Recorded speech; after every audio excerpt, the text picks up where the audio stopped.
সাংবাদিক সম্মেলন করেও কিন্তু বলেছে থাপ্পড় মারবে, এগুলো হয়েছে। ওই সময় তো হচ্ছে সবার সামনেই ওনাদের এই কথাগুলো হয়েছে, আর তখন বাট ওগুলোর কাছে তো আমরা নাই, ওগুলো তো আর আমরা এগুলো নিয়ে আলোচনা করিও নাই, কারণ এটা আমাদের দরকার নাই।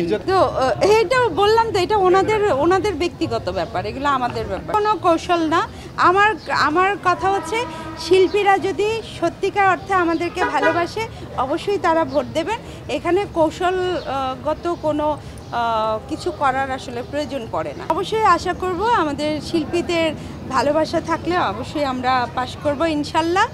আর শিল্পীদের ভালোবাসা আমরা দিতেও জানি, আর তাদের সাথে সঠিকভাবে আমরা তাদেরকে মূল্যায়ন করতে জানি। আমাদের এই প্যানেল থেকে কোনো রাজনৈতিক কোনো প্রভাব খাটানোর কিছু নাই, সেটা আমরা বলতে পারি না। ওই প্যানেল যদি করে সেটা তাদের ব্যাপার, তারা জানে, এটা আমরা জানি। আমাদের হচ্ছে সভাপতি রয়েছেন, সেক্রেটারি রয়েছেন, ওনারা ভালো বলতে পারবেন কি পদক্ষেপ নেবেন। সেটা যখন ওই পরিস্থিতি আসবে তখন ওনারা ডিসিশন নেবেন যে তখন কি করতে হবে।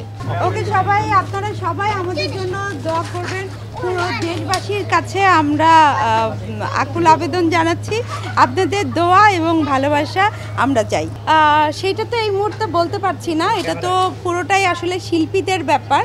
শিল্পীরা কাকে ভালোবাসে, কাকে শ্রদ্ধা করে, কাকে ভোট দেবে, শুধুমাত্র শিল্পীরাই ভালো জানে। আমরা আমাদের মতো কাজ করছি, তারা তাদের মতো কাজ করছে।